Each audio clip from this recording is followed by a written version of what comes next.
Thank you for connecting and welcome to the third webinar on our Let's Explore series hosted by Webfleet Solutions. Before I hand you over to today's presenters, I'd just like to remind our guests that you can ask questions using the control panel. If you have any technical issues during the presentation, we will send out a recording afterwards so you may catch up, or you can of course send this on to your colleagues. So sit back, relax and enjoy today's discussion on big data. So thanks, Alan, and welcome today to our webinar on big data and maximising performance within fleet. As we move more and more towards a fully connected world, data has become the new oil, meaning big data has become one of the most valuable commodities in business, and fleet is no exception. The routes we take, the vehicles we adopt, the fuel we buy, and even the speeds of the roads that we drive on all use big data feeds to provide us with the right information at the right time. This afternoon, we're going to explore the types of big data that's available to fleet operators and how this can be used to help make better fleet decisions. So with me today, my name is James Dewhurst. I'm a corporate sales manager here at Webfleet Solutions, and I've been in telematics for 10 years and dealing with big customers on enterprise level for over 7, all of whom have used big data to help make better fleet decisions. With me as well, I've got Mark Simmons. Thanks, James. So I've worked within the software space for the last 10 years, and I'm responsible for managing the southern regional partners and resellers within the UK. And then also joining us today is Mark Cartwright from Highways England. Yeah, thanks, James. I lead the commercial vehicle incident prevention team at Highways England. I mean, frankly, the team does exactly what it says on the can. It's all about commercial vehicle incident prevention. Fairly new there. Prior to that, I spent over 30 years with freight transport within the industry, where latterly I developed and managed the Van Excellence program for them. Great. Okay, and as we want to set the scene here, we want to talk about big data, not just within our organizations, but big data in your everyday lives. So I'll hand over to Mark, who's going to take us through that. Thanks, James, for the introduction. Big data is an extremely important tool that's key to advancements in society. We have more data than ever before, so the ability to take that big data, analyze it, and apply rules allows us to make better decisions for our businesses from sometimes trillions of data points. When we look at our personal lives, we now use big data more than ever before to manage our health, to connect with our friends, maybe even how we invest our money. Today, we're going to take a look at big data and see how it applies to fleet and how you can help maximize your fleet performance. In this first section, we're going to take a brief look at how Netflix and Amazon use big data to enable them to become the biggest players in their field. Firstly, let's take a look at Netflix, the biggest streaming service in the world.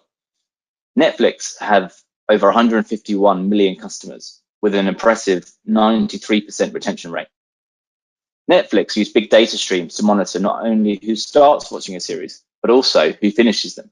They collect detailed information on customer interaction and response to TV shows, including the time and date, the device used to view the program, if the show was paused, does the viewer resume, the number of searches and what is searched for. Netflix takes all this usage data to enable them to decide which programs they recommission for additional series. They also use it as the foundation for the AI technologies to make recommendations back to you on what you can watch next. Amazon are widely recognized as one of the largest big data companies in the world. Their personalized recommendation system uses big data combined with AI to increase the sale of goods. Big data showed Amazon that customers will shop elsewhere unless their orders are fulfilled quickly. As a result, Amazon created one-click ordering. Furthermore, Amazon's patented anticipatory shipping model also uses big data for predicting the products you are likely to purchase, when you may buy them, and where you might need these products. Because Amazon wants to fulfill your orders quickly, they link directly with manufacturers via API and tracks their inventory. Amazon's big data system chooses the warehouse closest to the vendor and/or the customer to reduce the shipping cost by between 10 and 40%. Prices are set according to your activity on the website. Competitors' pricing, product availability, item preferences, order history, and expected profit margin. So a massive big data pool. Product prices typically change every 10 minutes as big data is uploaded and analyzed. As a result, Amazon can react far quicker than their competitors at every turn to maximize sales. So that's quite really interesting to hear the way that Amazon and Netflix, two of the biggest organizations now in the world, use big data across their organization to help give a better experience to their customers. And ultimately, that's one of the biggest uses of big data. But how do we relate that to fleet? And big data is now being used increasingly by businesses to better procure their fleet resources. When we buy personal products, we scour the web, as we saw there with Mark, to look at the big data reviews on Amazon. They assemble hundreds of thousands of reviews into one place to allow the customer the comfort to buy or not to buy with some confidence. And the same exists in the fleet world, where buyers are going to rely on big data to affirm their decisions. So if we look at vehicle procurement, for example, when deciding which vehicles to adopt, customers will look to suppliers with big data on vehicle reviews, MPGs, service costs, and the total cost of ownership. Vehicle leasing companies now spend a huge amount to construct the big data reporting surrounding mileage and servicing costs to help companies build their total cost of ownership. And when we look at buying fuel, there's this big argument over bunkered fuel versus fuel cards and other ways of procuring fuel. And when we're evaluating fuel cards, companies will often review customer satisfaction surveys and take big data available from suppliers to help make their decision. Maybe, for example, the average pence per litre that they're going to procure across their whole fleet in different areas. And that's big data assimilation. Also, when a new fleet manager joins, they will often commission a fleet review to evaluate the current scenario and compare it with their previous experience or roles. Insurers will often provide big data at this point surrounding the number of incidents in comparison to the rest of the industry, and also KPIs that they measure that will impact the insurance premiums for that company. And that's what often new fleet managers will do to try and get a better idea of where their fleet is. The new norm that we're now seeing within fleets is to offer the employees feedback on their driving performance. Driver league tables and safety scores can be provided to fleet managers, but also the drivers themselves, so they can judge their own performance against the big data benchmarks that are coming across from the big data information that's being received by that company. James, that's really interesting. I'd like to understand a little bit more about how we use gamification to facilitate driver safety here at Webfleet. Well, for me, the answer here is about knowing where you are within the data set. So if the company, for example, has an average OptiDrive score of 7.2, and I'm a 7.5 and you're a 7.8, then we know we're doing a lot of those things right. But if I'm a 5.5, then actually I'm the one that's pulling that big data stat down. So I need to improve my driving style or my driver behavior. It may also be that when I'm looking at an industry average, though, maybe that even bigger data pool that comes from multiple companies, that my 7.5 might not be good enough because the average across the whole industry or the whole big data set might be 8. So operations teams will also use some of this big data in their day-to-day running of Webfleet, for example, like our traffic data, which is pulling in lots of information from various sources to allow operations teams to make better decisions on the routes their vehicles take and where they're going. So there's a couple of examples of where big data is very prominent in what we do. So one of the other big things we're now seeing more than ever is that big data is being used to examine environmental credentials and allow directors and business owners and procurement staff to make commitments to reducing their carbon footprint. So with many companies now looking to reduce this so much, they want to reach carbon neutral in the near future.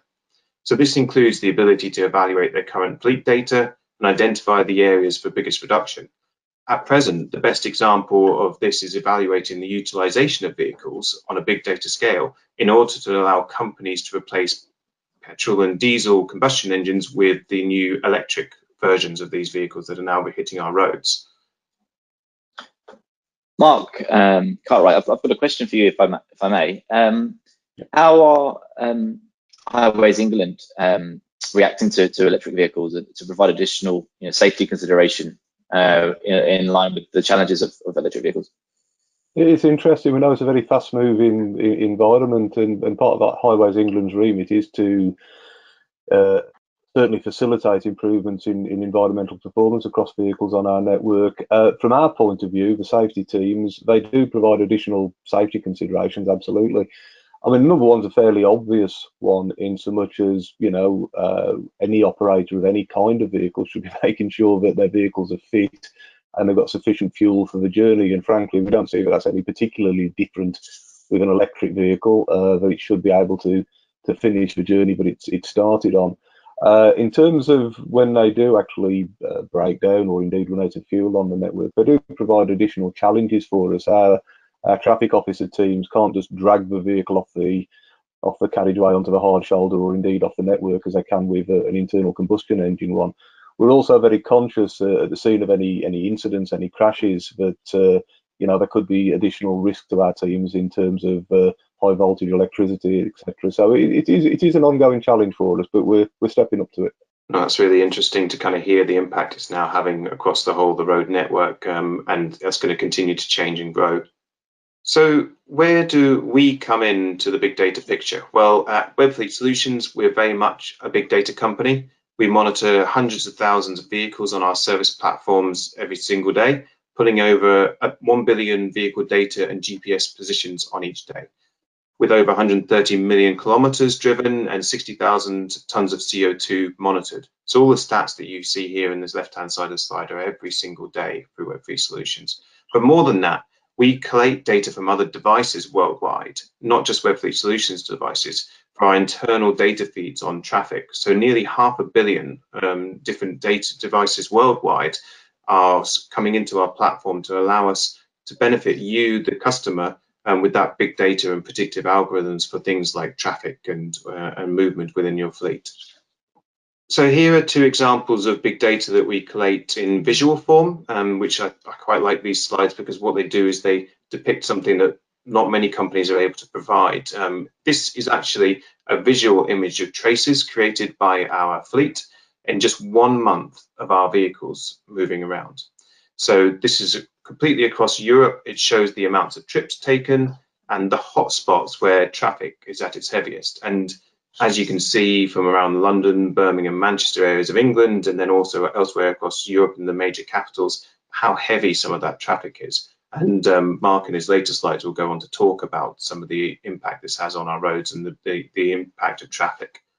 But now when we look at the next part of this slide and we overlay the driving events, as you see on this graphic, you start to see the sheer volume of this data and how much of a safety issue there is across the European road network. Knowing these hotspots can allow you a greater safety focus and could ultimately allow the authorities to review road structures to see if improvements could be made to help reduce these types of incidents.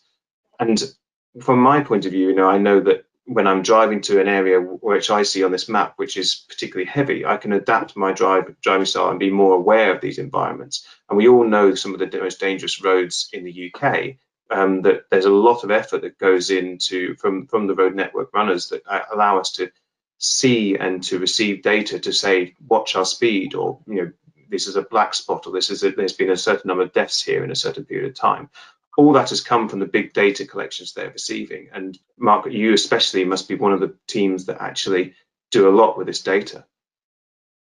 Yeah, absolutely, guys. See how the comment you made earlier is data's the new oil, and we're capturing a massive amount of data from the sensors on our network. We're starting to work more and more with people like yourselves in terms of capturing some of the data between us, and it helps us understand what's going on. But as we'll see during a bit later on in the presentation, it's also we're moving more to helping it inform us of events that haven't actually happened yet that we ought to be planning for. I thought it would be interesting just to set a little bit of background around Highways England before we talk a little bit more about some of the activities we have going on at the moment around big data. Highways England, we're a publicly funded government-owned company. Our licence with the government is to plan, design, build, operate and maintain the strategic route network in England. That's 4,300 miles of motorways and the major A roads which form the strategic route network. And it's there to facilitate high-speed movement, it's there to facilitate and support UK industry. Some of the numbers are fairly mind-blowing. Over 4 million journeys are made every day on our network. That's something like twice as many that are made on the rail network in normal times. And our number one imperative, the absolute number one goal of the organisation, is to keep everybody safe. Our customers, the road users, and indeed our own people. Highways England has got over 5,000 people working on that on any one particular day. And the phrase we use is to get everybody home safe and well. Just to move on from that and develop that a little bit, my role at Highways England is, I mentioned earlier, I lead the commercial vehicle incident prevention team, and that sits within the safety directorate at Highways England. And as you can imagine, an organisation that is responsible for the planning, building, design and the operation of the network safety is enormously important to us. Indeed, it's our number one imperative. My particular team, we exist to improve the safety of and around all types of commercial vehicles on our network. That's trucks, vans, buses, coaches. We've also got a little bit of an eye on the company card and grey fleet schemes through our Driving for Better Business scheme. Our sole aim is to save lives and reduce injuries by reducing the frequency and the severity of incidents involving commercial vehicles. We look to achieve this by supporting the police and DVSA enforcement activity, as well as a number of initiatives to better inform businesses and their commercial vehicle drivers, their professional drivers, of our expectations by providing advice and other kinds of resources to influence their behaviour. We've heard the nudge phrase being used already in this presentation, and that's a big part of what we try and do, is around trying to nudge behaviour across professional commercial vehicle drivers and their businesses. We've got limited resource to do this, so we're constantly looking to maximise the benefits, get the biggest bang from our buck. And that's especially as we increasingly turn the spotlight onto light commercial vehicles as well as the truck side of things. So data is absolutely key in helping us to prioritise these activities. What I thought might be useful is just to try and give some insight into how we do this using some fairly typical topical data. We've all got used to seeing the regular Downing Street COVID briefings, and very often they refer to traffic flow data. They recognise that this can be interpreted as a measure of both the effectiveness of the lockdown and increasingly the road to social and economic recovery. This is very much top-level data drawn from the various sensors deployed across our roads, our network, but we're also providing the government with much more detailed and localised data, which is becoming increasingly important as we've seen with Leicester, looking at some more localised lockdown activity. The chart you can see on the screen at the moment shows the overall changes in traffic volumes across the strategic network for trucks, that's the blue line, vans, which is the orange line, and cars, which is the grey line on the graph. For the 3 months of lockdown from the 7th of March, and we've highlighted across the data access some of the various points where we saw from government intervention changes to the traffic flow. There's a clear reduction, you can see from the initial lockdown on the 7th of March, which, to be frank, I guess is pretty much what we were expecting. Just to remind, that's based on a point of 100 at the start of it, so you can see the movements in the figures there. So we saw, an immediate fall in traffic with the lockdown, which is, I guess, what we were expecting and what the government was hoping for. There's also a clear reduction in all classes through to mid-April. But it's important to note that truck activity fell less than car and van before an increase in the commercial activity. And with the truck activity on the network now is pretty much back to about 90% of normal levels, and it just shows how the logistics industry have been supporting our activities and our way of life during lockdown. The chart that we'll just put up on the screen now just picks on some of the latest data we have for a week of activity, and it shows overall traffic is still around about 38–40% down on normal values, but is creeping up, and that's primarily due to reduced car flows. So that's both private activity and also some of the company car activity again is significantly down. Incidents also remain well below the normal level, and the nature of the incidents that we're seeing on the network has also changed as well, and that's pretty much related to the reduction in congestion on there. We're seeing less side swipe collisions, we're seeing less front to rear collisions with vehicles on the network.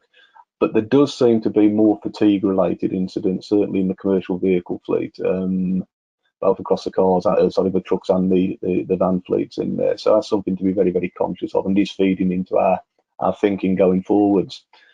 So in terms of what you mentioned there, Mark, about the fatigue element, do you think that's particularly because the people that are working are taking on extra work compared to the ones that are furloughed, or is it the increased demand on the likes of HGV vehicles that are submitting to this big data feed?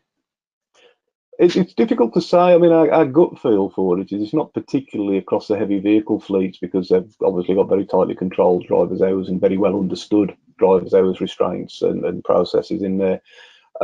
We do feel that that's perhaps more of a case in the light commercial vehicle field, and that is an area of operation where an awful lot of organisations have found themselves very much under pressure in terms of the workloads that they're trying to cope with. The courier businesses, the home delivery businesses, the businesses supporting medical supplies, etc., are very, very busy. And we were quite interested. There was a survey that Mercedes-Benz put out a few weeks ago now, recognising, to be bluntly, heroic efforts of an awful lot of van drivers and van operating organisations, but it did recognise that these guys were working, probably 20% longer hours than they were prior to COVID, and clearly, over a period of time, that will have an impact. And the message which we and other organisations, other bodies are putting out there is it's no excuse for being fatigued behind the wheel and the dangers and the risks that brings to it. So it's something we're very aware of, and it's something we're trying to increase the awareness across the industries, but there is a challenge to safety from fatigue. And you'll see from what we're going to talk about in a while, we're going to build upon this information and also take it pan-European. So it's a really good link into that different area of what impact traffic flow has had across all big data reaches. The other thing that we're very conscious of is there's been a lot of talk in the press about speed-related incidents, people perhaps taking advantage, although that's probably the wrong word, of the lower traffic flows, and there have been some horrendous incidents of speeding highlighted across the press, and something we're very, very, very conscious of, and is being captured by our sensors. And you rest assured we're working closely with enforcement agencies to sort the issue out. But thankfully these kind of things are rare, and most drivers, certainly most professional commercial vehicle drivers, are taking their responsibilities seriously and are being sensible. However, there is an overall increase in average speeds on the motorways and the A roads. It's around about 4% on average, because clearly there's less congestion, and they are able, within sensible limits to actually take advantage of that. And the trend, as you can see from the chart, is very up and down. It picks up on weekends. There's different levels of activity, but there's been an overall increase in speed, recognising the decreased traffic flow pretty much from day one of the lockdown, and it's been pretty static ever since. But we'll talk a little bit more about speed in the next few slides. This is things that start get really interesting for us, because as you expect, we're starting to look at predicting the type and location of incidents using lead safety indicators. And it's important to us because it allows us to trial various interventions to improve safety, not just for commercial vehicle drivers, but for everybody else that's using the network and working around commercial vehicle operations. And it's by capturing the various pieces of data, it's by working with third-party support, and it's also by applying some of that data to enable us to start predicting not just where incidents are likely to happen and the type of incidents, but also allowing us to develop excuse me, interventions to try and limit the frequency and the impact of these kind of events. There's a couple of our examples on the slide there. North of the red line, the lag indicators, that's the easy stuff. That's turning up after the event and working out what happened, both from the data our sensors capture, the data our traffic officer team capture, but also the data that the police capture at the scene of an incident. And we're always looking to enhance these, but it's some of the lead indicators at the bottom half of the slide that are a real interest to us.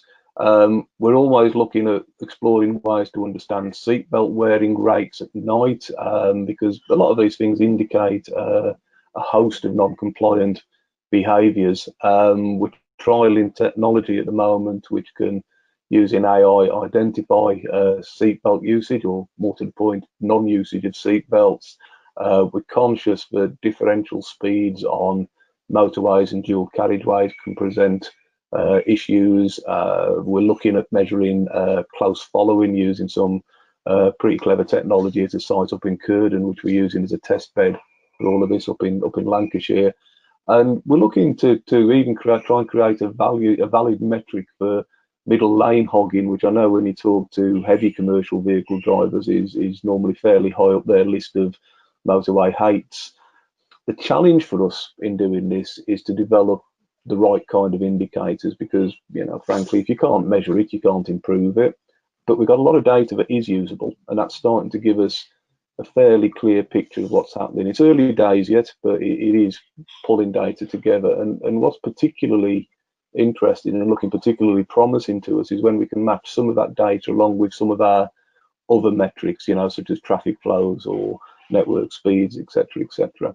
So there's an awful lot going on. We're a very forward-looking organisation, and we're very keen to use the data and all of the tools that are available to us to minimise risk on our network. So there's an awful lot going on. So hopefully that's giving you a little bit of an idea of the way that the direction of travel. I would never pretend that we're there yet. It is a work in progress for us, but there's an awful lot of work going on, not just within my team at Highways England, but our broader Safer Roads group. And using this data really is helping us to identify and prioritise our activities. I think it's really fantastic, actually, the amount of effort that's going in, especially on these leading indicators, because as we've kind of alluded to already, the massive benefit for telematics of companies is the chance to be proactive rather than reactive. I've seen it now where you can get dashboard cameras with ADAS systems that will recognize if somebody's wearing a seatbelt or not. So companies could manage that internally and help pull that big data set down. But also, the things we mentioned on the slides earlier, and the speeds and the volume of traffic on the roads, and the amount of harsh braking and acceleration events are probably something that you as an organization aren't aware of yet. And if there was a way that big data could be disseminated and provided to you as across different ways, it would allow you to make better decisions, again, regarding, I don't know, the types of roads, the types of places you're locating traffic lights and stoppages and that area. The view of the road might be something that's actually impairing people that allows them to do it. So I guess, from your perspective of Highways England, how do you see that going in the future in terms of maybe telematics-based data that you could maybe pull into your platforms as big data analysis? We're absolutely interested in it. I mean, clearly, we need to be very conscious of GDPR and everything else that goes along with that. But if we can identify where there are hotspots with harsh braking, harsh manoeuvres, it might be something to do with the road. It might be something to do with the way that the road's designed, or even environmental conditions at a particular time of day or in a particular season. If it's something we can engineer out of the system, absolutely, we'll do that. We adopt the safer roads model, which for any of you who are aware of it, is basically fundamentally an acceptance that people make mistakes, but it's trying to make sure that the environment that they're operating in, the road that they're driving on, doesn't punish them for those mistakes. So, on a very simple basis, it's moving street furniture out the way where, so there isn't a lamppost for them to crash into if they make a mistake. So having that kind of big data around harsh manoeuvres, absolutely powerful for us in terms of the way the road design and anything we can do to improve it. But equally, as we move forward on that, it's getting to identify organisations or even sectors where there's a commonality of issues. Something we're very conscious of from certainly my previous life is most operators, and I think your business model reflects this as well, guys, is they're very keen to understand what their drivers are behaviour is like when they're round the corner and out of sight. And the kind of technology you guys and other people providing is very powerful for those individual organisations, but clearly it's also something we've got a massive interest in from a more general big data point of view, and particularly in terms of identifying various interventions that we can pull together and targeting them and prioritising them properly. Absolutely, that the vision of when a staff member leaves, but also for them knowing where that staff member compares against the averages, and is where the big data really comes in useful. So it really is good to get a good insight onto what Highways England are doing. Thanks very much. So really interesting to see Mark's stats on the localized difference in traffics between HGV and cars and LCVs. What we've actually been doing here at Webfleet Solutions is looking at that traffic data en masse across all European regions. And this is a very busy slide, as you can see here, with all the different stats and areas available. And we'll pull this down to a couple of countries just a bit later on. But this is showing here the big data trend of, as you can see, of the drop in traffic across all regions. And this is not just our data. This is actually what we would really class as big data, because we're going across multiple companies here with our partnership with Geotab. So this is collaboration of big data from multiple sources. So this allows us to also bring in major regions in North America, as well as the strong European regions we have listed here already. And what it does is it allows businesses and governments as well to understand the impact on the traffic activity. So as Mark has already alluded to, we can see local governments are making decisions based on, is lockdown becoming effective? But in this instance as well, it can allow companies to understand when they should start to send people back to work, and what impact that would have, and which industries are most affected. So Mark is going to take us through the next slide, which shows us the independent countries and how they work. Yes, thanks, James. We've chosen France and the UK, as James alluded to. The previous slide, there was lots of data, and it's possibly quite difficult to see some of the trends. In this example, in particular, shows how the UK has been much slower to recover compared to the likes of France, Italy, and Germany, who are nearly back to pre-COVID levels. If you were responsible for running a pan-European fleet, this sort of data would allow you to decide when the time was right for you to return your fleet back to the road, or when to send out the right safety messages to your drivers as the roads get busier and busier. I think this is really quite an interesting part of the statistics that have come out, is that it's not one decision for one fleet. There's lots of different areas where the big data becomes really relevant. And as Mark Cartwright has already alluded to as well, it's for you, it's not just about one region or one UK, as it were. It's splitting the regions, it's splitting the types of vehicles, and that must have a real impact on the decisions that the government are making and what they're going to do next. It's an interesting point, James, and the feedback we're getting, not just at senior government levels, but even across local authority levels, is the kind of access to this kind of data, to which we're providing some, is allowing is informing the decisions that they're making, because it's just part of that pot of big data that they're dipping into to help them do their job. So we're very happy to support that. As you alluded to, Mark, in some of your slides, another huge subject over the next 5 years will be electric vehicles. The businesses that manage vehicles must start to think about the electrification of their fleet now, before the legislation creeps up on them and they're left with no choice, getting ahead of the curve, as it were. But the issue is to know what type of EV best suits your business. We can help businesses plan for their fleet for the future by monitoring the distance traveled by each vehicle in their current fleet, the types of journeys those vehicles are completing, and the frequency. We already have the building blocks for the future of mobility here. This is a simple big data graph, shows the number of vehicles on the left axis completing the number of miles on a daily basis on the bottom axis. The results give a good discussion point for fleet owners to decide when the EV technology's range capability is right for their own vehicles. Many fleet managers are being asked to estimate how much of their fleet can be replaced with EVs, and this data will allow them to estimate this better. In this example, we can see the most common range for a truck or bus is 700 kilometers. So the technology will need to be able to cope with that mileage demand before these companies can look to replace those vehicles. And that's one of the areas we're seeing a lot at the moment, is that, car fleets themselves, they might only need to do 50 miles or 60 miles a day. But when you talk about white vans, and Mark, you've lived and breathed vans for the last 20 odd years, and and there's such an impact, because some of them will be doing 300-400 miles in a day and don't have the time to stop for this long period. So this sort of big data is going to be invaluable for fleet managers to have that tipping point. When can they actually invest into the technology, and when can they start to electrify their vehicles? Really interesting point, James, because the other thing that is worth surfacing at this stage as well is the government deadlines for the adoption of EVs across cars and light commercial vehicles. Seems an awful long way away, but it's only actually 2 or 3 vehicle cycles away for most operators. So they really do need to be getting their heads around it fairly quickly and putting in place the infrastructure that they need to adopt. So with all this data readily available on such a large scale, transport or fleet managers now have to think holistically about how they make their changes. But is there too much data to handle? I think the answer will remain possibly unanswered.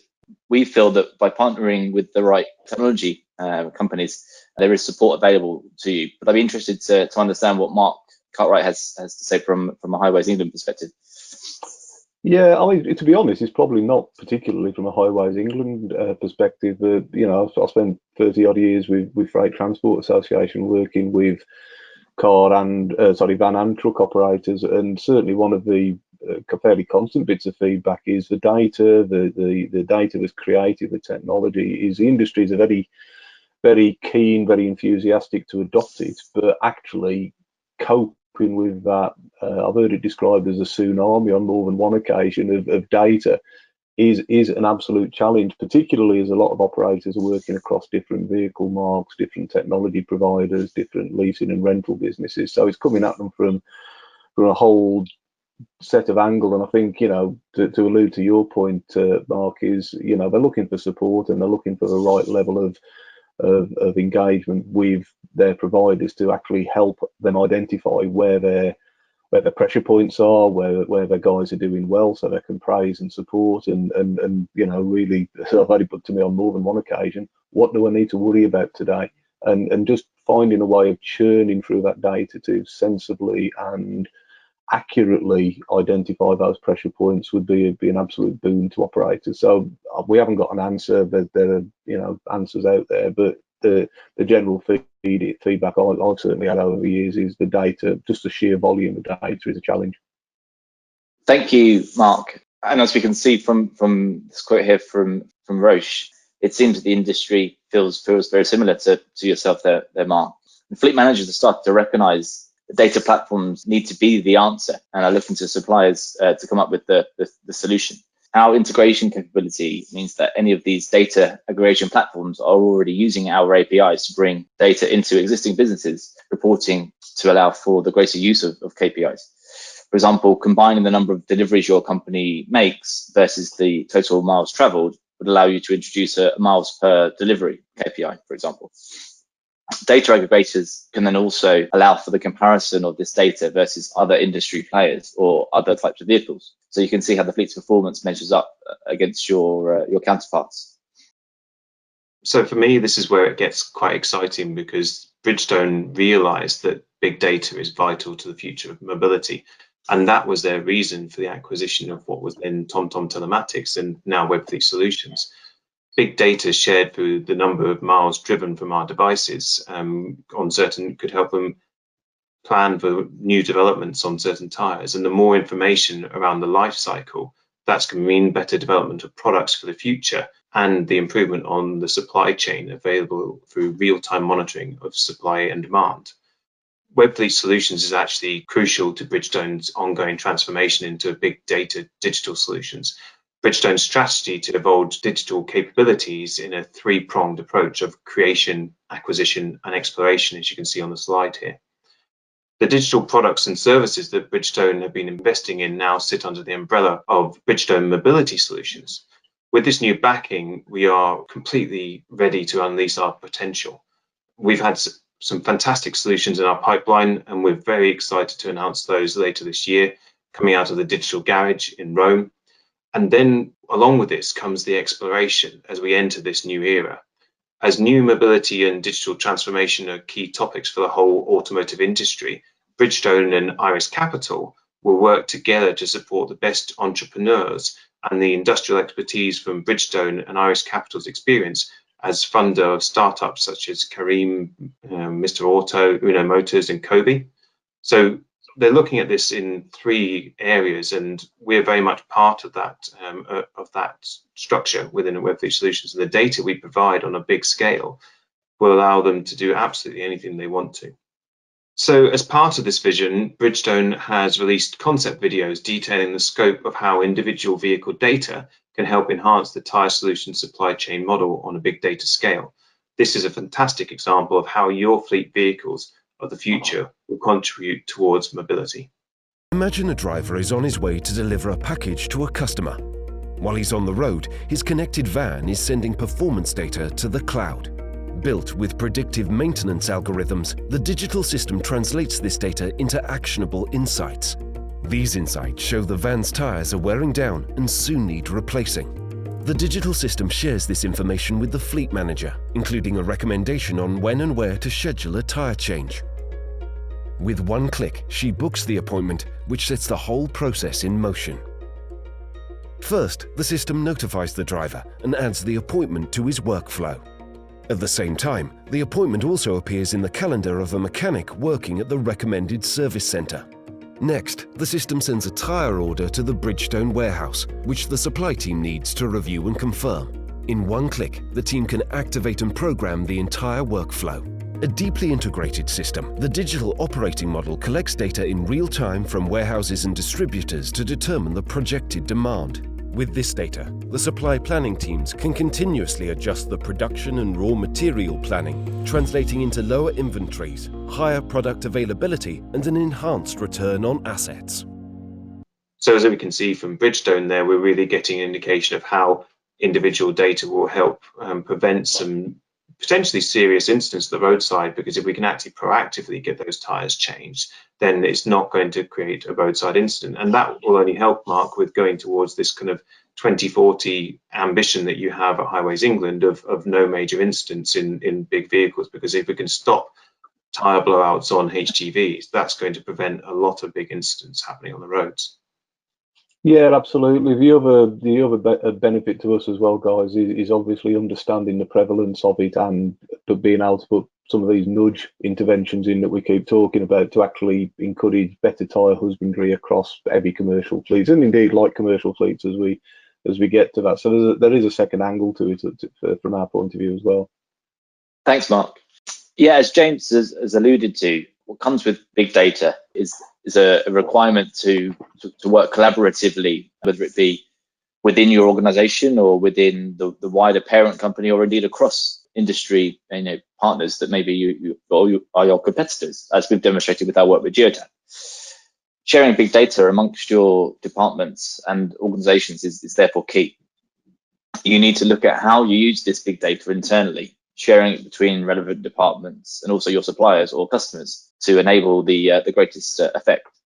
For example, if finance have completed some analysis of the cost of business mileage, then operations can be consulted with this data to see if there are ways to better plan and optimize the driver's day in order to reduce that mileage, or provide additional tools to assist the drivers to complete more work.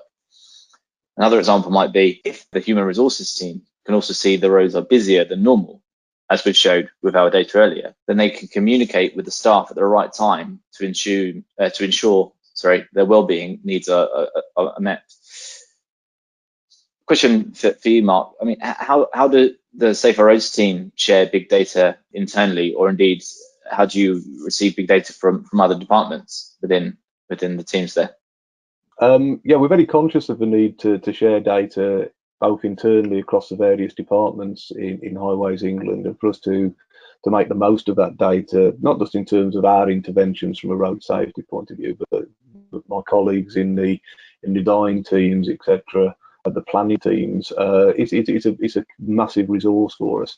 We're also looking at how we can better share data and identify trends and issues with other bodies, other government bodies such as DVSA, DVLA, the various police forces in the UK have all got an interest in this kind of data. All we're coming at it from maybe a slightly different angle, but at the end of the day, we're all united in this aim of reducing incidents on the network and reducing the KSI figures. Thanks, Mark. So that brings us to the end, or nearly the end of the session today.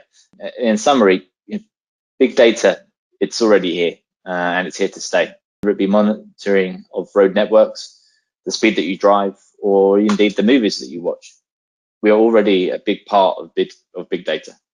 Yeah, I mean, thanks to the wealth of data available to fleet managers today, fleet management is transitioning from a reactive industry forced to deal with issues as they occur to a more proactive one, able to cope with the problems in real time as they arise, or ideally, as we want to see, prevent them altogether by seeing some predictive analytics that will actually maybe stop incidents within their fleet or allow them to better make decisions on where they're going to go with their fleet in terms of procurement and different areas. Big data allows fleet managers to make informed decisions about their daily operations, such as driver performance and behavior, vehicle condition, asset and driver locations, route information, fuel use, preventative maintenance, and so much more. So with this comes the understanding that we have to be clear about what we say and when we say it. So the communication to drivers needs to be timely and relevant, and the ability to share big data with the right people at the right time becomes crucial. There's no point for you as in my opinion, there's no point actually if you just send out the message at 9:15 in the morning saying watch the roads out there, because most people are set on their way. It needs to go out timely before then to say maybe there's major weather warnings coming up, and you need to be careful of how you're driving. And I know from your point of view, Mark, the ability to kind of compare and contrast some of this data we've also talked about within Highways England, and using this data in a way to target communications is going to be key for you as an operation as well. Yeah, absolutely. I mean, I think, the phrase I'd pick out of your last comment, James, is the timely and relevant piece, and referring back to your comments earlier about the success of Netflix and Amazon. I know it seems a million miles away from what we're trying to do on the networks, but actually what they have demonstrated is that timely and relevant communication actually brings fantastic benefits to all concerned, and that's what we're trying to learn from with the use of the big data. We're working hard on capturing the right stuff. We're working hard on how we interpret it. We've spoken about our lag and lead indicators previously, and we know it's a challenge. We know it's not easy, but actually the benefits from it, as those other organisations have identified, are significant. And at the end of the day, our number one goal is to eliminate KSI, kill serious injury incidents, on our strategic network. That data can support us in that mission.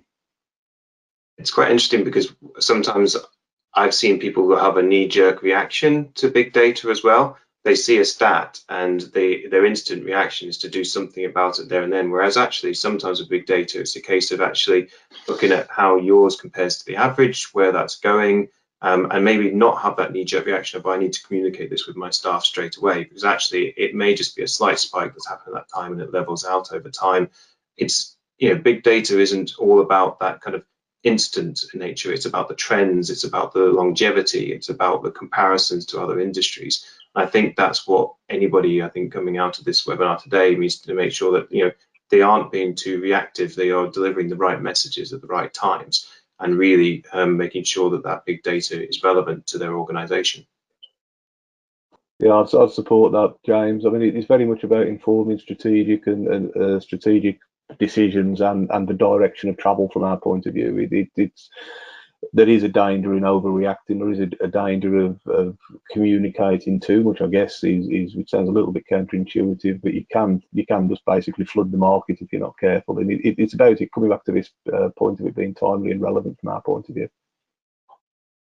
So that's it for our discussion today, and obviously we're going to take some questions coming up, but if you have heard anything in here that you want to reach out to any of us about, whether it be some of the policies there of Highways England, some of the ways that Webfleet look to bring big data into organizations, or whether you want to get an idea of how much time you spend on Netflix, then just reach out to us any way you like.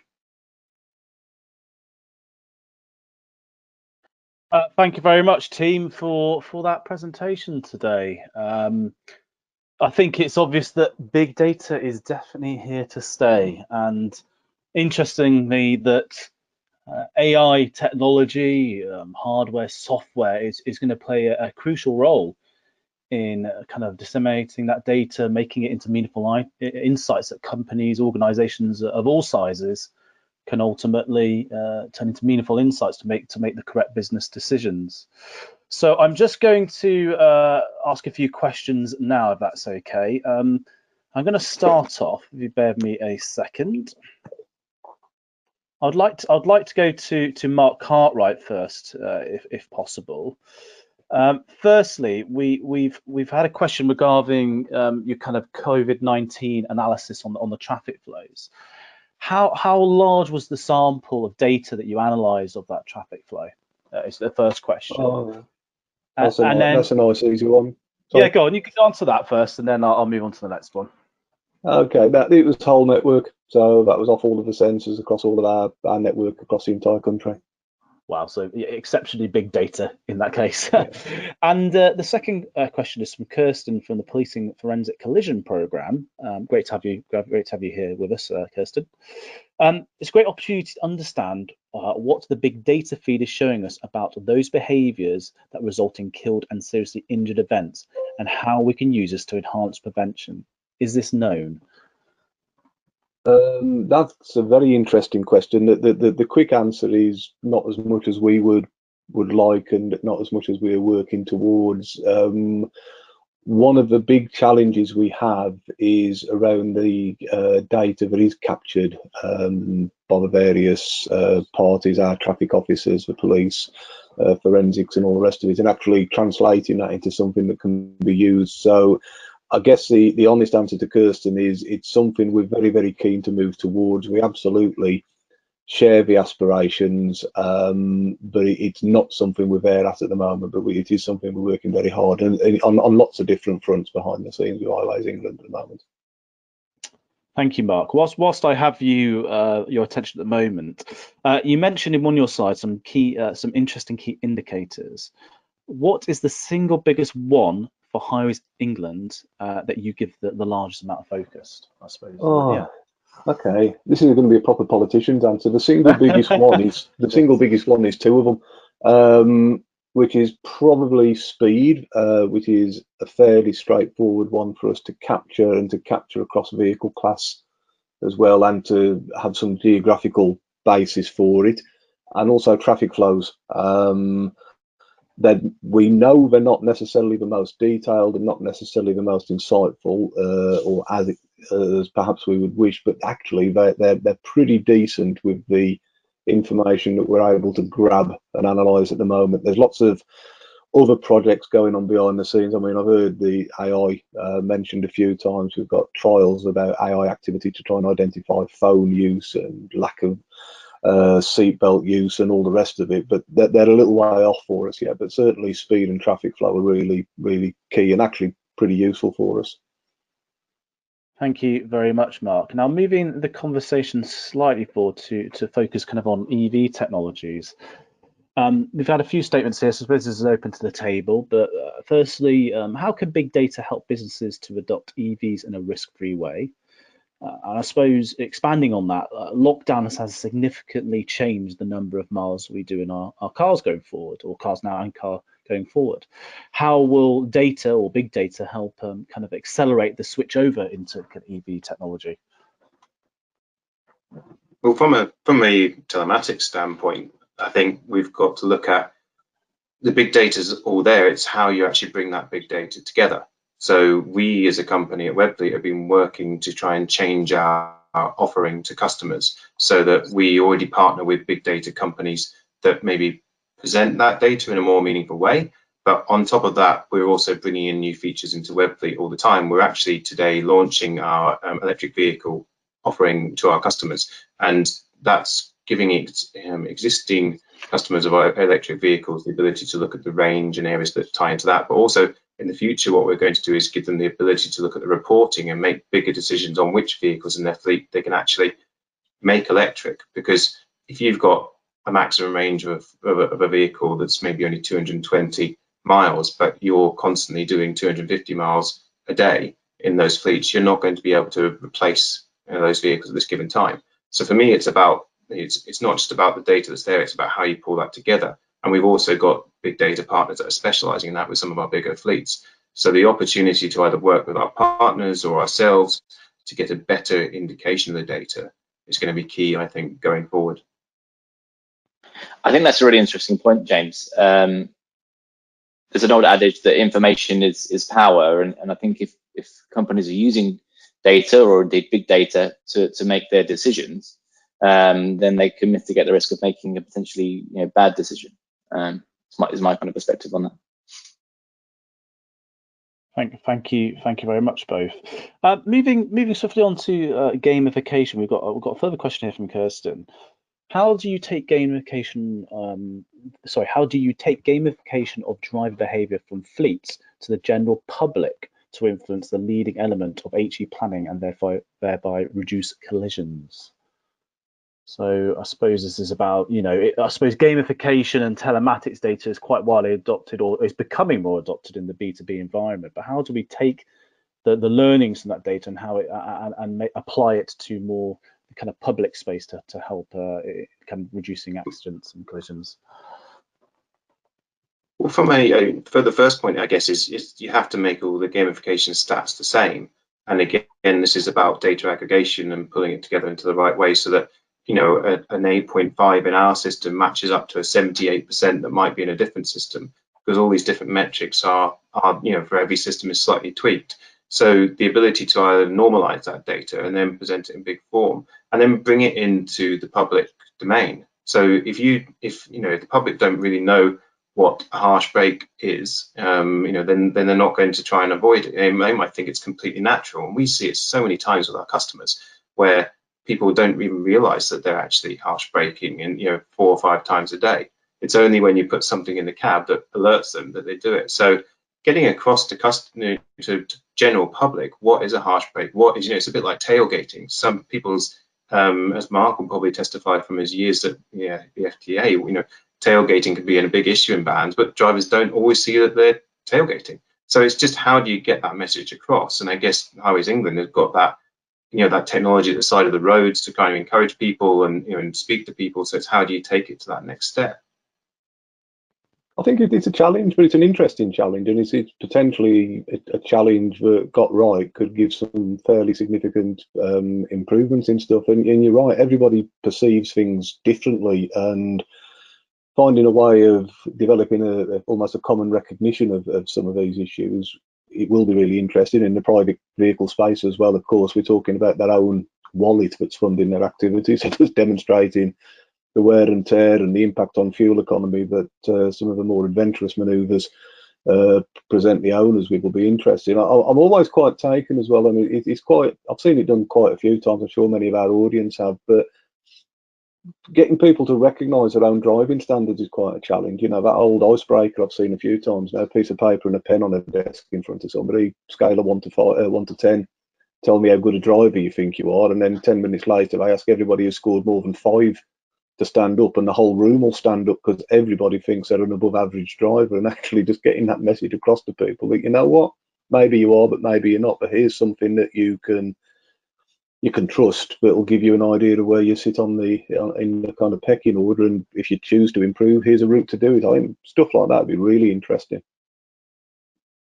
We've also seen a lot of insurers actually now have started to go down insurance-led telematics. So younger drivers may be getting exposed to this sort of information a little bit earlier in their driving career, because they're actually benefiting from their premiums by driving better. So avoiding the speeds and maybe having the harsh accelerometer technology that will give them braking and cornering instance, so that they can actually see that this is behavior they need to avoid. Because often once people pass their test, you know, I've heard so many people say to me in the past, I didn't learn how to drive, I learned how to pass my test, you know, which is not always the case. So it's that constant nurture of people from a young age to try and give them an impression of what's right. And, you know, some of the technology we see behind insurance-led telematics can really help there as well.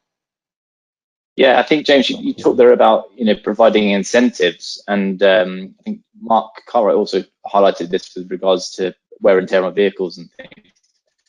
You know, data or big data is only as powerful as how you use it, and therefore, you know, you need to be using it to provide training and information and evidence in certain circumstances, but it needs to be combined with some traditional, you know, social or personal skills in order to actually get people to adopt the new behaviors that they need to. And that could be incentives, you know, with regards to discounts for insurance companies, or some kind of rewards for good driving in a commercial sense. It's just about how you use the information you've got in front of you. Thank you, Mark. Now, I'm conscious of time. We're kind of just come over our hour, and we have got quite a few questions. So I'm gonna kind of read out one more statement here, which I think we can probably all agree on, and sums up today quite nicely. But for anyone who's got outstanding questions, what we'll do is we'll give an opportunity to reach out to you after today's webinar, so we can continue the conversation going with you. Unfortunately, we haven't got time to answer all those questions today. So there's a statement here really from Matthew Hammond, which I think, I imagine we'll all be able to agree with. And that's, Matt believes, I don't believe there is such a thing as too much data. It's down to operators to understand what they want to achieve what their aims are, and what the targets are before entering into the world of telematics and fleet data. And I think, you know, on my side, that's something that, you know, definitely summarizes, you know, this kind of concept of big data, but it's about what we do with that. But over to you quickly. I think I completely agree actually with there, because the issue that I kind of see with big data and with telematics especially is we go and see so many people that maybe even had a telematics system for 5 or 6 years, or we go to see somebody that's thinking about getting a telematics system and they don't know what they want to do with the data yet. And so many times, you know, companies that have had telematics for such a period of time, it's not to do with having that data and it all being there. It's just understanding what they want to do with it. The data just needs to be presented in the right way, collated in the right way. And some systems do struggle to do that because they haven't built the big data platform that we have here. It's just a case of, as we saw from the quote with Roche earlier on, you know, getting the right systems and the right ability to bring in multiple data sets into one place. You know, we have the ability to bring third-party data into Webfleet now. So you can have in Webfleet and see information from maybe a temperature monitoring system or cameras or different areas that way as well. You know, it could be that down the line we could bring in information from Highways England into Webfleet, so that these areas are all covering the same place. So yeah, it's just that customers and people that we work with need the help and need the expertise that, you know, that people can provide, and also need education within their organization. So, you know, Mark, you spent years educating drivers on how to be better drivers, and also the transport managers on how to pass that information on. So that really is the education of how to use data that I think needs to progress. Yeah, agreed. It's a big prize and it is a challenge, and I'm conscious that we're talking, and you know, this event is with a, you know, particular technology provider, but it's around not necessarily capturing the data, it's about providing that visualization and interpretation of it. The fleet manager, a regional manager within an organisation can grasp quickly and identify, you know, what are their top priorities in terms of issues that are likely to blow up, with drivers who are performing well, and, you know, coming back to the incentivisation, maybe need a little bit of a pat on the back or maybe something more. And one of the other challenges across this piece, of course, is that so many businesses are working across various legacy platforms across the piece. So I think it's really the clever bit, to be truthful. Capturing the data is absolutely one thing, but finding a way to interpret and share and pull some actionable insights out of that data is really the clever bit, and that will give the big rewards. Thank you, Mark. I mean, you've almost stolen my thunder a little bit there. I mean, but for me, if you approach data from the perspective of the data itself, then there's a very big risk that you can get lost. If you approach it with a number of questions and then use the data to answer those questions, then you reduce that risk of kind of getting lost in the huge volume. And I think maybe in summary, that's kind of what you were both alluding to with your answer to the statement, I think. Excellent. Well, thank you again to our panelists today, both Marks and James. Looking at the amount of questions we've had coming in, this is definitely something we'll probably sit here actually and talk about for the next hour at least, I'd say. So, you know, it's obviously a very interesting topic. So we might have to consider a follow-up one at some point, definitely. But thank you very much for everyone for dialing in. Thank you to our panelists. Some follow-up emails will be going out shortly with a recording of this webinar, but also some additional content.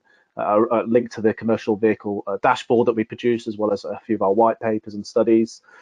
We hope you enjoy that content, and hopefully we can speak to you in the near future. So have a fantastic rest of the day, everyone, and speak to you again soon. Thank you. Thanks, guys. Thank you. Bye. Cheers. Thanks for coming. Bye.